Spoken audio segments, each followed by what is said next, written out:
CrPC दंड प्रक्रिया संहिता 1973। ठीक है, दंड प्रक्रिया जी सर। संहिता है 1973 का एक्ट है, जो लागू हुआ था 1 अप्रैल 1974 से। दंड प्रक्रिया संहिता 1973 एक क्रिमिनल लॉ का बहुत ही इम्पोर्टेंट पार्ट है। वैसे जो लॉ को है हम दो पार्ट में डिवाइड करते हैं। पहला सब्सटेंटिव लॉ, दूसरा प्रोसीजर लॉ। सब्सटेंटिव जी लॉ सर। कहते हैं हिंदी में मौलिक विधि, और जी सर। लॉ को हम कहते हैं प्रक्रियात्मक विधि या प्रक्रिया विधि। जब हम जी सर। सब्सटेंटिव और प्रोसीजर लॉ की बात करते हैं तो हम इसको भी दो पार्ट में डिवाइड करते हैं।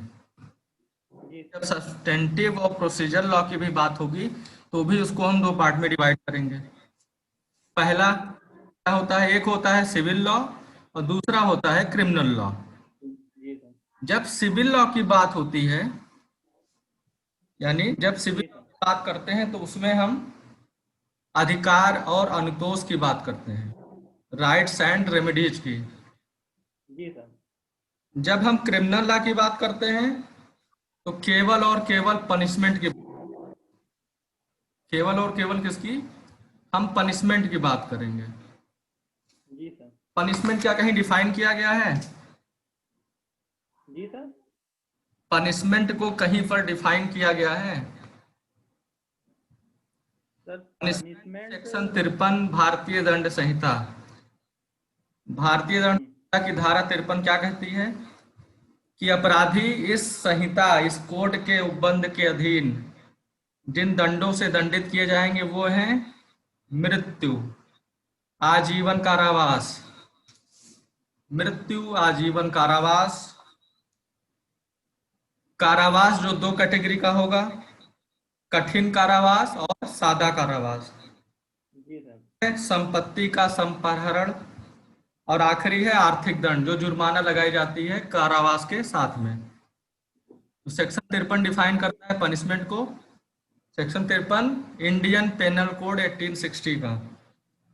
क्रिमिनल लॉ जो जी सर। दो पक्षकार होते हैं, एक सरकार यानी स्टेट, और एक होती है एक्यूज्ड। एक्यूज्ड को हिंदी में बोलते हैं अभियुक्त।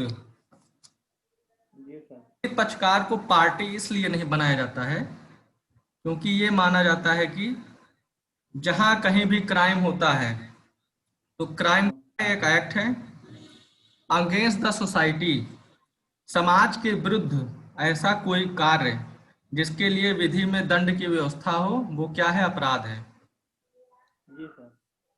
ऐसा कोई कार्य जिसके लिए कानून में दंड का कोई प्रावधान हो और यस सर। जिसके लिए विधि दंड का प्रावधान करती हो, वह कार्य समाज के विरोध में है तो हम कहते हैं कि वह अपराध है। यानी ऐसे समझिए, ऐसा कोई कार्य जो जी सर। द्वारा प्रोहिबिटेड है। अगर ऐसा कोई एक्ट कोई व्यक्ति करता है तो क्या कर रहा है, क्राइम कर रहा है। क्रिमिनल केस जी सर। में स्टेट क्यों बनाई जाती है, क्योंकि स्टेट की लायबिलिटी होती है अपने नागरिकों को सुरक्षा प्रदान करना। तो अगर किसी के जी सर। क्राइम हो गया है तो स्टेट वो हम्म। फैसिलिटी देने में चूक गया, इसलिए स्टेट पार्टी बन जाता है। तो पीड़ित पक्ष जी जी। नहीं बनता, कौन बनता है, स्टेट, और जिस व्यक्ति ने क्राइम किया है वो एक्यूज हो जाता है। जी जी। जब हम क्रिमिनल लॉ की बात करते हैं तो हमारे पास दो बड़े एक्ट आते हैं, दो बड़े कानून। एक तो भारतीय दंड संहिता और एक दंड प्रक्रिया संहिता। भारतीय दंड संहिता क्या है क्या सर? 60 का, और दंड प्रक्रिया संहिता है 1973 का। 1973 में बन गई थी लेकिन लागू हुई है 1 अप्रैल 1974 को। ठीक, 1974। अमेंडमेंट है 2018 में। 2018 से पहले 2013 में हुआ था। 2013 में किस कारण से हुआ था, जब Nirbhaya rape and murder case हुआ था दिल्ली में। उसके बाद से जस्टिस वर्मा की कमेटी बनी, जस्टिस वर्मा की कमेटी की रिकमेंडेशन के आधार पे 2013 में क्रिमिनल लॉ अमेंडमेंट किया गया। क्रिमिनल लॉ अमेंडमेंट 2013 से आईपीसी, सीआरपीसी और एविडेंस में काफी परिवर्तन किए गए थे। ठीक, सर 2013 में किया गया और कब किया गया था? क्रिमिनल लॉ अमेंडमेंट 2013 में। लेटेस्ट जो है वो 2018 में हुआ है। 2013 का जो अमेंडमेंट हुआ था वो Nirbhaya rape and murder case के कारण हुआ था, justice yes sir. Verma committee की रिकमेंडेशन के कारण। जी सर। ठीक, सर आवाज चली गई। आ रही है अभी। हेलो। ठीक, अब आते हैं आपकी सर इधर नहीं आ रही। इंट्रोडक्शन पे। पहले थोड़ा सा हिस्ट्री देख लेते हैं सीआरपीसी का। ठीक है। Yes sir. सीआरपीसी जब कोडिफिकेशन हुआ उससे पहले क्या था, मुस्लिम दांडिक विधि चलती थी। मुस्लिम दांडिक विधि में जो कमियां थी उसको पूरा करने के लिए 1773 रेगुलेटिंग एक्ट, जिसके अंतर्गत सुप्रीम कोर्ट स्टेब्लिश किया गया कलकत्ता में। फिर क्रिमिनल प्रोसीजर कोड 8061 आया, इसमें भी कुछ कमियां थी, फिर उसको दूर करते हुए 8082 का आया। जी सर। अब हम आते हैं इंट्रोडक्शन पे। ठीक, इंट्रोडक्शन टू सीआरपीसी। जी sir. Introduction to CR CrPC.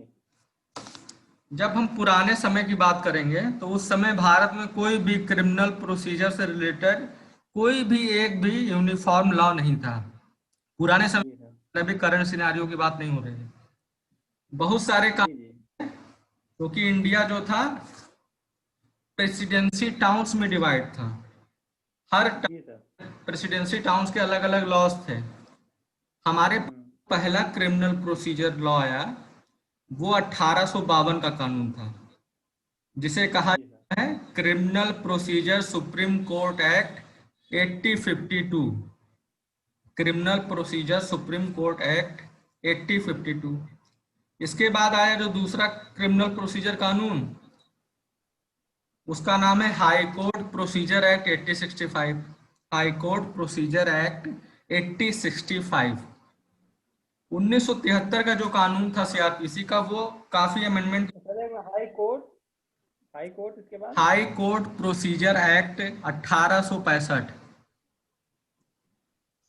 जो 1900 यस सर। का प्रेजेंट कानून है, ये काफी अमेंडमेंट के बाद हमको मिला। ठीक, जी सर। कानून से पहले कई कमिटीज बनी थी। जी। कानून से पहले जो है कई कमिटीज बनी थी, उस कमिटीज पे हम थोड़ा ध्यान देंगे। सबसे पहले हमारे पास क्या आता है, 14 report of the law commission of India. ये आई थी 1958 में।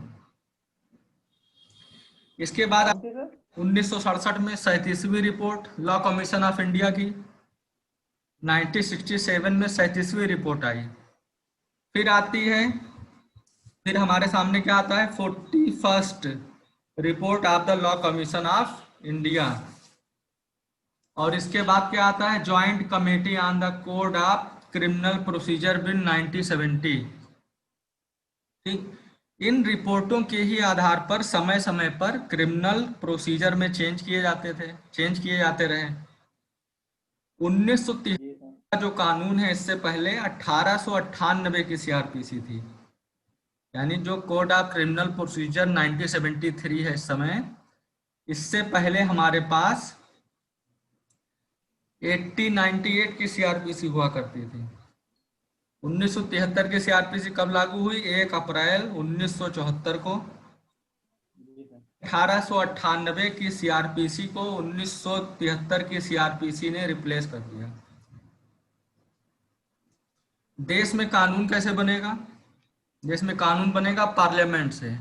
पार्लियामेंट के दो हाउस होंगे, एक हाउस ड्राफ्टिंग जाएगी, पास होगा, दूसरे हाउस में जाएगा, वहां से भी पास होगा तो राष्ट्रपति महोदय के पास जाएगा। राष्ट्रपति महोदय जब उस पर साइन कर देंगे तो वो कानून बन जाता है। जी सर। सीआरपीसी में टोटल कितने सेक्शन हैं, सीआरपीसी में टोटल हमारे पास 484 सेक्शन में डिवाइड किया गया है। दो जी सर। हैं और टोटल 37 चैप्टर हैं। यानी दंड प्रक्रिया संहिता 1973 484 धाराओं में, 2 अनुसूची में और 37 अध्याय यानी चैप्टरों में विभाजित है। दो अनुसूची और sir? Feature of CrPC 1973। Sir दो अनुसूची के बाद बता दीजिए, क्या बताया आपने, अध्याय क्या कितने हुआ, हैं? अध्याय कितने आपने सर बताए, पार्ट? अध्याय टोटल 37 अध्याय हैं।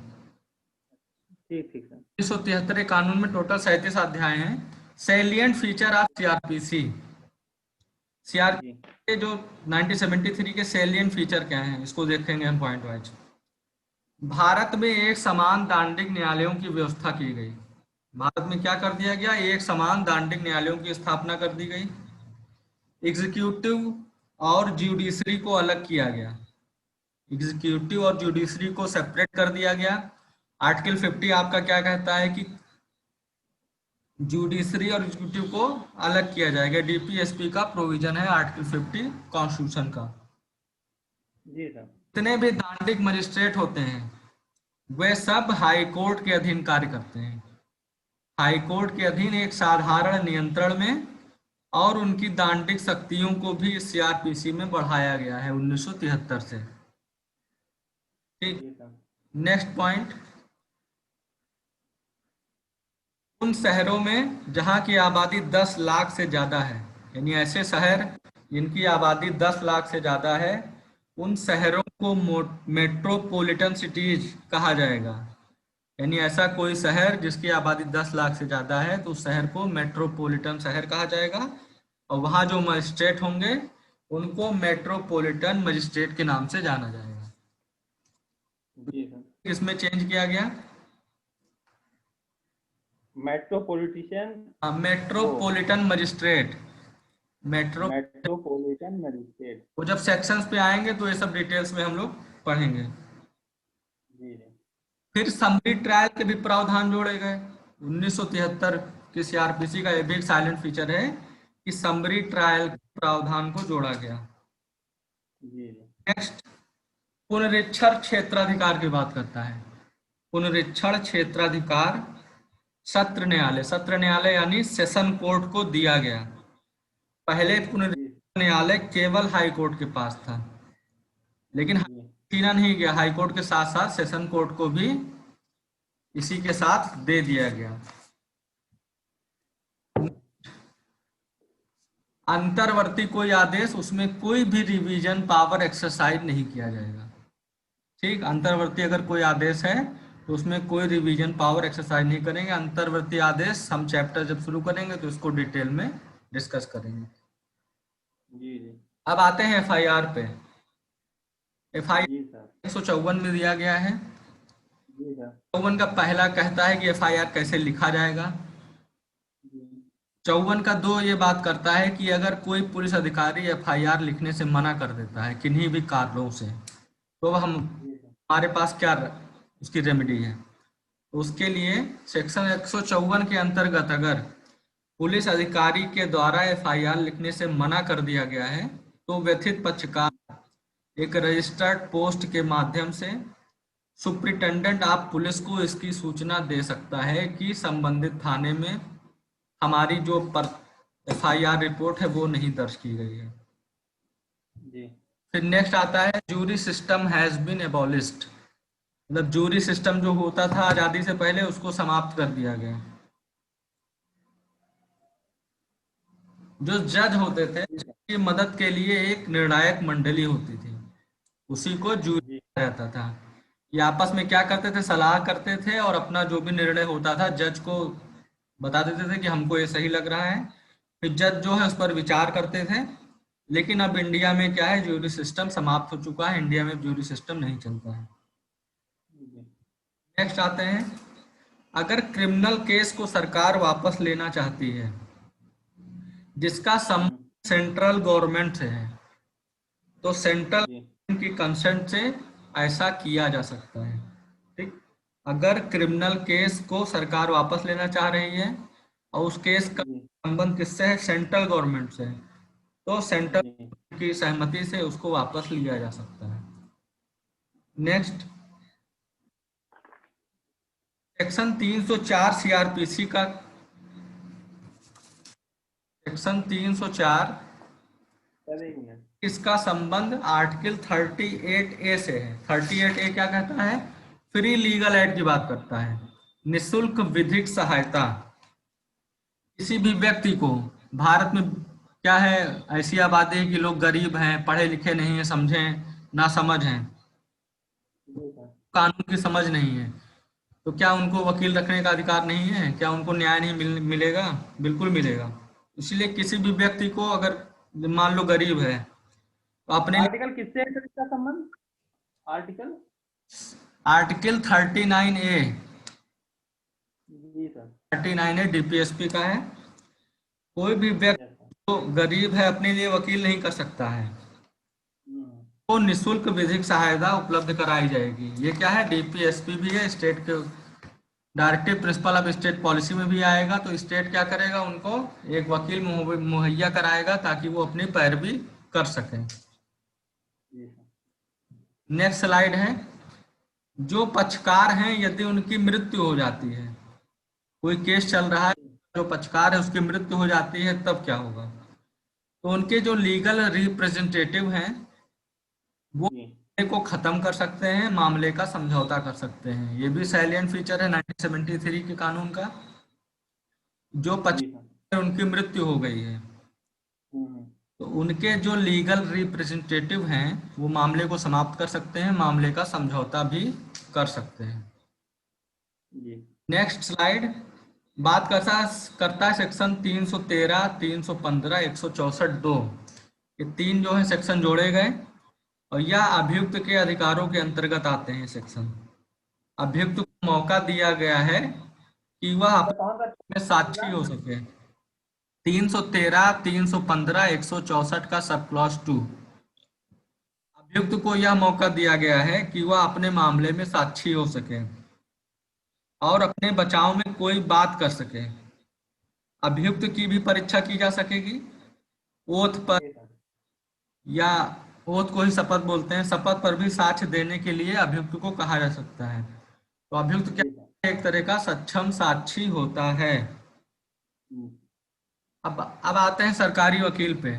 पब्लिक प्रोसिक्यूटर, जो सरकारी वकील होते हैं, लोक अभियोजक जी अभियोजक होंगे, सहायक लोक अभियोजक होंगे, उनके बारे में भी सीआरपीसी 1973 में विस्तृत प्रावधान किया गया है। उनकी अपॉइंटमेंट की क्या क्वालिफिकेशन रहेगी ये भी बताया गया है।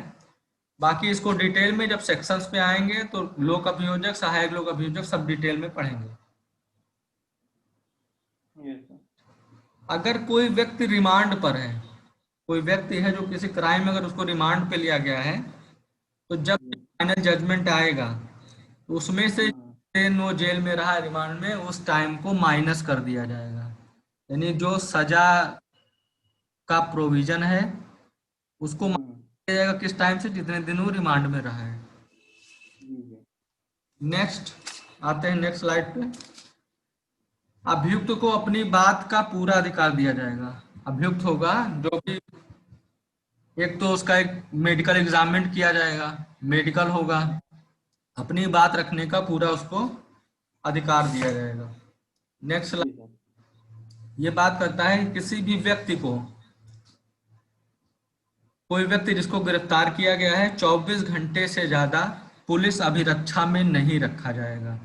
24 घंटे से ज्यादा सर, कौन सा सेक्शन? चौ आर्टिकल 22, आर्टिकल 22 क्या कहता है कि किसी भी व्यक्ति को हाँ हाँ जी सर। घंटे से ज्यादा पुलिस अभिरक्षा में नहीं रखा जाएगा और जल्द से जल्द उसको नियरेस्ट मजिस्ट्रेट के सामने पेश कर दिया जाएगा। जी सर। मजिस्ट्रेट चाहे तो उसको रिमांड पे दे सकते हैं, लेकिन 24 घंटे के अंदर नियरेस्ट मजिस्ट्रेट के सामने उसको पेश करना है। ठीक। जी सर। ये रिलेट होता है आर्टिकल 21 से। आर्टिकल 21 क्या कहता है कि प्राण और दैहिक स्वतंत्रता का अधिकार बताता है। तो अगर जी सर। घंटे से ज्यादा आप किसी को बिना किसी युक्त कारण के अगर पुलिस अभिरक्षा में हम्म, रखे हैं तो जी जी राइट है कि वो हैबियस कॉर्पस की रिट फाइल कर सकता है, क्योंकि ये आर्टिकल 21 का फंडामेंटल राइट का वायलेशन हो गया। जी सर। अब आखिरी में दो चीजें और पढ़ते हैं ध्यान से। पहले जो है जी sir. State class first, class second और क्लास थर्ड होते थे। पहले class first magistrate, class second magistrate और क्लास थर्ड मजिस्ट्रेट होते थे। जी सर। लेकिन अब केवल मजिस्ट्रेट क्लास फर्स्ट और क्लास सेकंड है। अच्छा। केवल मजिस्ट्रेट क्लास फर्स्ट और क्लास सेकंड है। अब नेक्स्ट लेक्चर में हम क्या पढ़ेंगे, सेक्शंस पे आएंगे। पहले डिफिनीशन क्लॉज पढ़ेंगे, डिफिनीशन जी के बाद हम classification of criminal court start करेंगे।